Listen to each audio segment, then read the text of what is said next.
நம்ம சேனல் சார்பாக உங்கள் எல்லாருக்குமே அன்பான வணக்கம். நம்ம முன்னோர்களுக்கே நாம் உணவிடும் புண்ணியம் அப்படிங்கிற ஒரு அபரீதமான சக்தியை நமக்கு அளிக்க வல்ல அற்புதமான ஜீவராசி தான் இந்த காக்கை இனம். அதிகாலையில் எழுந்து கரைவது, உணவை உடனே உண்ணாமல் தன்னுடைய கூட்டம் அனைத்தையும் அழைத்து பகிர்ந்து உண்ணுவது, மற்றவர்கள் காணாத வகையில் ஜோடி சேர்வது, மாலையிலும் குளிப்பது, ஏதாவது ஒரு காக்கை இறந்துவிட்டால் அனைத்து காகங்களும் ஒன்று கூடி கரைவது அப்படிங்கிறது காக்கை இனத்தில் இருக்கும் பொதுவான குணங்கள். இவற்றில் ஒரு காக்கை இறந்தால் கூட அனைத்து காகங்களும் கூடி நின்று கரைவது அப்படிங்கிறது அஞ்சலி செலுத்துவதற்கு சமமாகவே பார்க்கப்படுது. அவ்வளவு சிறப்பு மிகுந்த அந்த காகத்துக்கு உணவு அளிப்பது அப்படிங்கிறது மிகப்பெரிய ஒரு புண்ணிய செயலாகவே பார்க்கப்படுது. அப்படி காகத்துக்கு மாதவிடாய் சமயத்தில் பெண்கள் உணவு அளிக்கலாமா அப்படிங்கிற கேள்வி நிறைய பேருக்கு இருக்குது. அந்த கேள்விக்கான பதில் தான் இந்த பதிவு. வணக்கம்.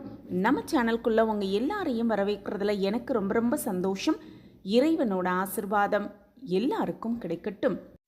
தினமுமே காகத்துக்கு உணவு வைப்பது அப்படிங்கிறது ரொம்பவே ஒரு புண்ணிய செயலாகவே பார்க்கப்படுது. நம்ம வாழ்க்கையில் திடீர் அப்படின்னு நடக்கும் அசம்பாவிதம், விபத்து, வீண் பழி, இது எல்லாமே நம்மை நெருங்கவே முடியாது காகத்துக்கு உணவு வைப்பதால். அதே போல் செய்வினை கோளாறுகள் நம்ம வீட்டு பக்கமே வராது. அதே போல் தீராத கடன் தொல்லைகள், தள்ளி போகும் புத்திர பாக்கியம், இது எல்லாமே மிக முக்கியமான பலன்களையும் நமக்கு நம்மளுடைய நியாயமான கோரிக்கைகளையும் தங்கு தடையின்றி நிறைவேற்றுவதில் முக்கிய பங்கு வகிப்பது தான் இந்த காகத்துக்கு உணவு வைப்பது. அது நம்ம முன்னோர்கள் காலம் காலமாக செய்து வந்த வழிபாடு அப்படின்னு சொல்லப்பட்டிருக்கு. நம்ம முன்னோருக்கே நாம் உணவிடும் புண்ணியம் அப்படிங்கிற ஒரு அபரீதமான சக்தியை நமக்கு கொடுப்பது தான் இந்த காகத்துக்கு உணவு வைப்பது. அப்படி காகத்துக்கு உணவு வைப்பது அப்படிங்கிறது ரொம்பவே ஒரு புண்ணிய செயலாகவே பார்க்கப்படுது. காகத்திற்கு சாதம் வைக்கும் பொழுது செய்யவே கூடாத சில தவறுகள்னு இருக்குது. அந்த தவறுகளை தெரியாமல் நம்ம செஞ்சுக்கிட்டு இருந்தோம்னா முடிந்தவரை அதை தவிர்த்து விடுவது ரொம்ப ரொம்ப நல்லது. இப்படி செய்வதன் மூலம் நம்ம வாழ்வில் ஏற்படும் பிரச்சனைகள் குறையும் அப்படின்னு நம்பப்படுது. அதே போல் காகத்திற்கு சாதம் வைக்கும்போது மீதமான உணவுகளை கண்டிப்பாக அல்லது எச்சில் சாப்பாட்டை கண்டிப்பாக வைக்கக்கூடாது அப்படின்னும், முதலில் சமைத்த உணவை தான் காகத்துக்கு வைக்க வேண்டும் அப்படின்னும் சொல்லப்பட்டிருக்கு. இப்படி எச்சில் சாப்பாட்டை வைக்கும் பொழுது தோஷம் உண்டாகும் அப்படிங்கிறதுனால இதை முதிர்ந்து வரை தவிர்த்து விடுவது ரொம்ப ரொம்ப நல்லது. அதே போல் மாதவிடாய் காலத்தில் பெண்கள் காகத்துக்கு உணவு வைக்கலாமா அப்படிங்கிறது மிகப்பெரிய ஒரு கேள்வியாகவே எல்லார் மனதிலும் இருக்குது. முடிந்தவரை மாதவிடாய் காலத்தில் காகத்துக்கு உணவு வைப்பதை தவிர்த்து விடுவது ரொம்ப ரொம்ப நல்லது அப்படிங்கிறது தான் நம்ம முன்னோர்களின் வாக்கு. நாமும் அதன்படி பின்பற்றி மாதவிடாய் காலத்தில் முடிந்தவரை காகத்துக்கு உணவு வைப்பதை தவிர்த்து விடுவது ரொம்ப ரொம்ப நல்லது. தினமுமே நான் காகத்துக்கு உணவு வைப்பேன், இந்த நாட்களில் வைக்க முடியாமல் போனால் என் மனசுக்கு ரொம்பவே கஷ்டமாக இருக்குது, நான் என்ன செய்கிறது அப்படிங்கிற குழப்பம் நிறைய பேருக்கு இருக்கும். வீட்டில் யார் வேண்டுமானாலும் காகத்துக்கு உணவு வைக்கலாம். அப்படி வைக்க முடியாத சூழல் ஏற்படும் பொழுது வீட்டில் இருக்கிற யாராவது கையில் அந்த புதிதாக சமைத்த சாதத்தையோ உணவையோ காகத்துக்கு வைப்பது அப்படிங்கிறதான் ஒரு நல்ல விதமாக பார்க்கப்படுது. வீட்டில் இருக்கிற யாராவது கையால் அந்த சாதம் அந்த உணவை காகத்துக்கு வைப்பது அப்படிங்கிறது மிக சிறந்த செயல். அதே போல் குளிக்காமல் காகத்திற்கு சாதம் வைக்கவே கூடாது அப்படிங்கிறதையும் முக்கியமாக தெரிஞ்சுக்கணும். குளித்த பிறகு தான் காகத்துக்கு சாதம் வைப்பதை ஒரு வழிபாடாகவே ஒரு நடைமுறையாகவே எடுத்துக்கணும்.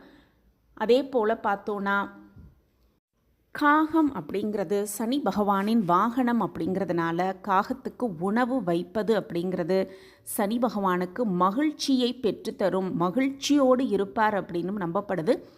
காக்கைகளுக்கு நாப்பூரம், பரிமளம், மணிக்காக்கை, அண்டங்காக்கை அப்படின்னு காகத்துக்கு சில வகைகள் இருக்குது. காகத்துக்கிட்ட இருக்கும் தந்திரம் வேறு எந்த பறவைகளிடம் காணவே முடியாது அப்படிங்கிறது காகத்துக்குரிய ஒரு கூடுதல் சிறப்பு.